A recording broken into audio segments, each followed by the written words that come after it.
Iran के पास ऐसा हथियार है कि पूरी दुनिया के पास वो हथियार नहीं है। अब आपको लग रहा होगा रजा भाई ईरान की तारीफ में तो पागल हो गए हैं। ना ना ना ना ना, ये बात मैं नहीं बोल रहा हूं। अंधभक्तों का और इजराइल का नाजायज बाप अमेरिका कह रहा है। लीजिए आपकी स्क्रीन पर रिपोर्ट। हजरत मोहतरम, इंडिया टुडे से लेकर दुनिया के तमाम अखबारों में हड़कंप मच गया है, छप चुका है कि ईरान के पास प्लाज्मा वेपन है। ईरान दुनिया का वाहिद पहला ऐसा देश बन गया है जिसने प्लाज्मा हथियार हासिल कर लिया है। प्लाज्मा हथियार एक ऐसा हथियार है जिसकी गर्मी से दुनिया का कोई भी पदार्थ पिघलाया जा सकता है। अब तक यह हथियार किसी के पास नहीं था और स्काई फाई हॉलीवुड की साइंस फिक्शन मूवीज के अंदर अब तक इन हथियारों को देखा जा सकता था। लेकिन इस हथियार को बनाने के लिए गैस और जिन चीजों की जरूरत होती है वो भारी मात्रा में ईरान के पास है। दुनिया परमाणु परमाणु और परमाणु और परमाणु करती रही, उधर ईरान ने प्लाज्मा वेपन तैयार कर लिया है। यह दावा अमेरिका ने किया है। अमेरिकी इंटेलिजेंस की हटी पड़ी है, एकदम पड़ी है, और समझ में नहीं आ रहा है कि करें तो करें क्या। इसके बाद इजराइल भी सख्ते में आ गया है कि क्या करें। लेजर वेपन, परमाणु हथियार से भी आगे की चीज अगर कोई बताई जाती है, अगर आप गूगल भी करेंगे तो आपको प्लाज्मा वेपन ही बताया जाएगा जो कि ईरान के पास है। ईरान ने यानी वो बात सच कर दी है जिसमें वो कह रहा था कि हमारे पास तो ऐसे हथियार हैं कि अगर हम दिखा दें तो दुनिया चकड़िया जाएगी कि ये क्या चीज है। अब इसके बाद अमेरिका परेशान है, इजराइल परेशान है और ईरान के जितने भी दुश्मन हैं सब हैरत में पड़े हैं कि ये प्लाज्मा वेपन कैसे बना लिया है। प्लाज्मा वेपन एक हथियार ऐसा है जो लेजर की तरह है। उसमें से ऐसी आग या ऐसी तपिश निकलती है जिससे दुनिया का कितना भी खतरनाक मेटल हो उसको कुछ ही सेकंड के अंदर पिघलाया और तबाह किया जा सकता है। अब आप सोच के रखिए कि अगर ईरान इतना कमजोर है तो मुझे बताओ, अपनी नेवी अमेरिका ने 25% अमेरिका ने अपनी नेवी की 25% ताकत ईरान के खिलाफ तैनात कर दी है। ईरान के बेहद करीब यूएसएस कार्ड एयरक्राफ्ट कैरियर भी पहुंच चुका है। कई सारे ऐसा नहीं है, देखिए हमने बचपन से शिया सुन्नी देखा है, सीखा है। जुमे की नमाजों में अपने इमाम से शिया सुन्नी सुना है बेहतरीन लेवल पर। हम बड़े होते गए, हमारी आपस की नफरत बढ़ती गई, लेकिन हम समझ नहीं पाए कि हम बड़े हो जाएंगे और बड़े होते होते पता चलेगा कि असली दुश्मन तो कोई और है, हम तो भाई हैं। जहां आज भारी मात्रा में दुनिया, खुद अरब के देश भी अब ईरान से पंगा नहीं लेते। फिलिस्तीन के लोग ईरान को शुक्रिया अदा करते हैं। भाई फिलिस्तीन के लोग सुन्नी हैं, लेबनान के लोग भारी मात्रा में सुन्नी, सीरिया के लोग भारी मात्रा में सुन्नी। तवज्जो है, लेकिन उनके लिए लड़ने मरने और अपना नुकसान करने वाला ईरान शिया मुल्क। यह चीज अब इंटरनेट के जरिए जब सुन्नियों को समझ में आई, हम जैसे तमाम लोगों को समझ में आई, तो हम लोगों ने ईरान को उसके धर्म या उसके धार्मिक मानसिकताओं के ऊपर एक्सेप्ट नहीं किया। हमने उसको जियो पॉलिटिक्स के लेवल पर कबूल किया कि हाँ इसकी पॉलिटिक्स अच्छी है। बंदा नहीं झुकता तो नहीं झुकता, कुछ भी हो नहीं। जहां हमने अरब और ईरान को कंपेयर किया, दुनिया ने देखा, महसूस किया कि भाई अरब की जो ये गवर्नमेंट है ये सही नहीं है भाई। खासकर फिलिस्तीन के मामले में सब क्लियर हो गया। लेकिन इसके बावजूद अभी भी भारत, पाकिस्तान, नेपाल, बांग्लादेश में ऐसे तथाकथित मुसलमान हैं जिनको ईरान का नाम पसंद नहीं है। क्यों? क्योंकि उनकी मां ने उनको दूध पिलाते ही सिर्फ शिया और दूसरी कम्युनिटी माइनॉरिटी से नफरत करना सिखाया। आज हम कहां पर हैं भारत में देख लो। ये मैं कह रहा हूं हमारे घर की लड़ाई है कि आप सहाबा पे लड़ो, पैगंबर पे लड़ो या किसी और पर लड़ो। हमारे वो घर के अंदर का है मामला। हम हैं तो सगे, दो सगे भाइयों में मार कुटाई हो जाती है, क्या रिश्ता खत्म हो जाता है? बुरे वक्त में वो एक हो जाते हैं। लाखों केसेस आपने खुद देखे होंगे, दो सगे भाई जिंदगी भर लड़ते रहे, हमेशा लड़ते हैं, 12 माह लड़ते हैं, लेकिन जब दोनों में से किसी की जान पर बनाती है ना तो दोनों ऐसे मिल जाते हैं कि दो जिस्म एक जान, और दुश्मन की ऐसी की तैसी की ऐसी कर देते हैं। लेकिन भारत के मुसलमान ईरान का नाम सुनते नहीं। तो भाई एक बात बताओ, अरब के टट्टी, तुम्हारा अरब क्या कर रहा है? आज मोहम्मद बिन सलमान एक्शन में आ जाए, पूरी दुनिया का ईरान खुद सऊदी के आगे झुक जाएगा कि हाँ जी भाई साहब बहुत बढ़िया काम कर रहे हो, हम आपके साथ हैं, अप्रिशिएट करते हैं। जो आज ईरान की इमेज है लाख गुना वही काम करके सऊदी अरब की हो सकती है। तुर्की से उम्मीद थी ना दुनिया के तमाम मुसलमानों को, क्या मिला? बाबा जी का ठुल्लू। यही बात मैं सच बोल देता हूं और सच बात की लड़ाई है। सच बोलता हूं, सच बात की लड़ाई है। बस आकर यूं खबर सुनाकर चला जाऊं, लोग भाई जब यूट्यूबर बना तो मोहल्ले के लोगों को चुभने लगा, खानदान के लोगों को चुभने लगा। मुसलमानों की यह खासियत है कि अपने में से कोई तरक्की करता है तो सबके चूतर में कांटा चुभने लगता है। और हमारे यहां तो बहुत, मेरे आसपास तो बहुत ये हुआ।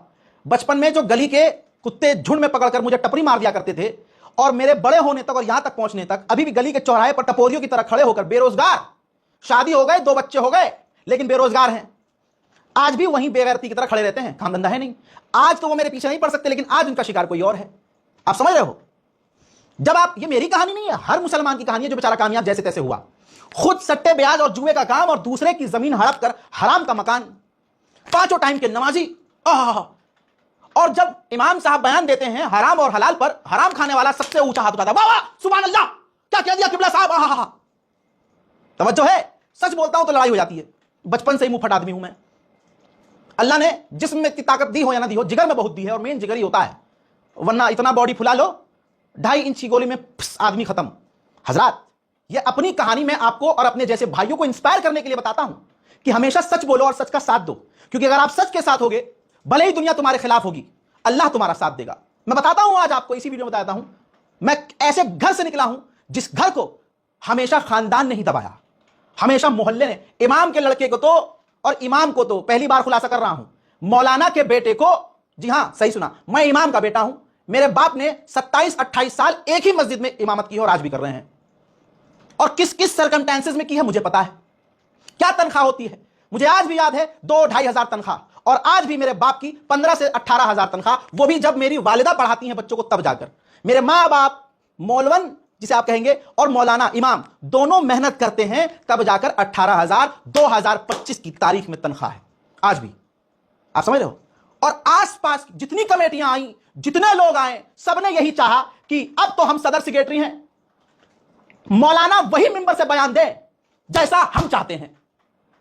मोहल्ले के जो मोटा चंदा देने वाले लोग, उन्होंने यह बर्दाश्त कभी नहीं किया कि मौलाना का लड़का अच्छे स्कूल, अच्छे कॉलेज, अच्छे हॉस्टल में पढ़े, या मौलाना का लड़का ये सैमसंग का फोन कैसे चला रहा है, मौलाना का लड़का ये जींस पहन के कुछ। यह समाज की वो कमियां बता रहा हूं, हम मुसलमानों की वो कमियां बता रहा हूं जो आज आप में से कोई वीडियो देख रहा होगा बेचारा, वो ये झेल रहा होगा। हमेशा दबा, यहां तक कि इमाम होते हुए 5 वक्त की नमाज मेरा बाप 27-28 साल तक पढ़ाता रहा। बुरे वक्त में फिर भी ये कौम खड़ी ना हुई मेरे बाप के साथ। पता है आपको मैंने क्या क्या झेला है और यहां तक कैसे पहुंचा हूं? नहीं पता, आप लोगों को नहीं पता। मैं कभी कहता ही नहीं।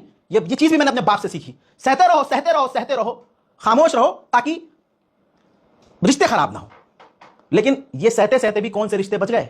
मेरी दादी की मौत हुई, खानदान में मौत हुई, मेरे बाप ने नमाज नहीं छोड़ी, जमात नहीं छोड़ी कि नहीं मैं यहां से अपनी मां के इंतकाल में गया या फलाने के इंतकाल में, खानदान में गया, शादी में गया, ब्याह में गया, यहां नमाज की दिक्कत हो जाएगी, यहां जमात नहीं होगी।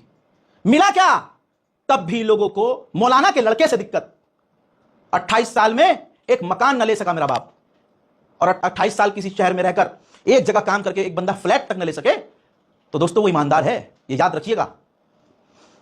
आज अल्लाह ने वतो मंतशा वतो जिल्लु मंतशा, जो इज्जत दी, जो बाप ने सहा, शायद उसके सब्र का फल ये कि उनकी आवाज मुझे मिली, उनकी तकरीर, उनके बयानात, उनके बोलने का फन मुझे मिला, सिर्फ वही मिला। मैं बिल्कुल नेक इंसान नहीं हूं, मैं घटिया तरीन इंसान मानता हूं, मैं बुरा हूं, मैं दूध का धुला नहीं हूं, लेकिन एक चीज तो बाप से मिली। मैं ये बात इसलिए बता रहा हूं कि कई ऐसे बेचारे होंगे जिन्हें आप में से कई लोग दबा रहे होंगे। मत दबाओ भाई, मत दबाओ, दिल से बहुत हाई निकलेगी। बाप मेरा मौलवी रहा, और बाप को परेशान करने के लिए एक वक्त वो भी आया, जो भी 5 साल पुरानी बात नहीं है, जब मैं यूट्यूब पर वीडियोस बनाना थोड़ा थोड़ा शुरू कर चुका था। उस दौरान मेरे घर पर, और समझो इमाम के, उस मोहल्ले के इमाम के घर पर उन्हीं लोगों ने हमला किया जो मुसलमान और मेरे बाप के पीछे उनके बाप दादाओं ने नमाज पढ़ी।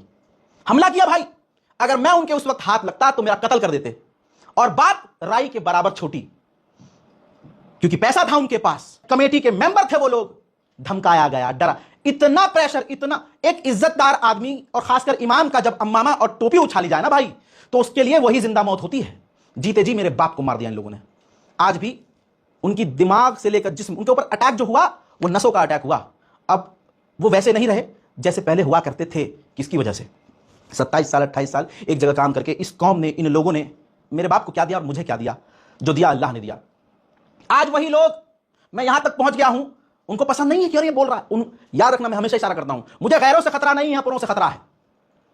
चाहे घर पर पुलिस आए, चाहे एटीएस उठाकर लेके जाए, चाहे क्राइम ब्रांच उठाकर लेके जाए, मेरे मोहल्ले के लोगों ने और उन खास लोगों ने जिनकी तरफ मैं इशारा कर रहा हूं, हमेशा खुशियां ही मनाई हैं। खुश हुए हैं अंदर गया। खुद के बच्चे निठल्ले, आवारा, बेरोजगार और गलत धंधों में लिप्त, जिनके सबूत भी मेरे पास, लेकिन कभी मैंने उनकी तरफ पलटवार नहीं किया। इतनी ताकत, इतनी शोहरत, और अल्लाह ने इतना नाम दे दिया, इसके बावजूद मैं एक बार इशारा कर दूं और एक बार वीडियो में बोल दूं तो कानूनी रूप से भी इनका बेड़ा गर्क हो जाएगा और सामाजिक रूप से भी उनका बेड़ा गर्क हो जाएगा। बिजनेस तो ठप होगा ही। मैं क्या क्या कर सकता हूं वो मुझे पता है, लेकिन कभी मेरे बाप ने मुझे ये नहीं सिखाया कि मैं बदला लेने की नियत से कोई अमल करूं, उसमें कामयाबी कभी नहीं मिलेगी। बहरहाल आप लोगों से अपील है कि आप लोगों के बीच अगर ऐसा कोई है जिस पर आप जुल्म कर रहे हो, भाई दिल साफ कर लो। हाय लगेगी बहुत बुरी, और वक्त पलटता है। वक्त की यही बात है, वक्त पलटता है। मैं खुद आज खुला, मैं तो चुप हूं, खामोश हूं, बल्कि मैं बिल्कुल वही रणनीति, इंटरनेशनल पॉलिसी अपनी जिंदगी में अपनाता हूं। मैं हूं ताकत में, मेरे पास बहुत अच्छे सोर्सेज हैं, चाहे प्रशासन हो, चाहे सरकार हो, चाहे नेता हो, चाहे दूसरा वाला हथकंडा हो। लेकिन मैं अपनी ताकत का कभी गलत इस्तेमाल नहीं करूंगा जब तक ये सामने से मुझसे पंगा नहीं लेंगे। मैं हूं इंतजार में, ऐलान कर रहा हूं, मुझे पता है वो देख रहे हैं। इस बार अटको तो सही। एक अकेला तुम पर इतना भारी पड़ेगा कि यहां से लेकर जहां तुम जाकर छुपते हो ना अपने शहर से निकल के, वहां तक रास्ता हाथ नहीं आने दूंगा। बहरहाल आगे बढ़ते हैं। फिर से कह रहा हूं, लड़कियां भी हैं हमारी कौम में, लड़के भी हमारी कौम में जो बेचारे सही काम कर रहे हैं, मेहनत कर रहे हैं। मत करो उन्हें परेशान, मत करो उन्हें टॉर्चर।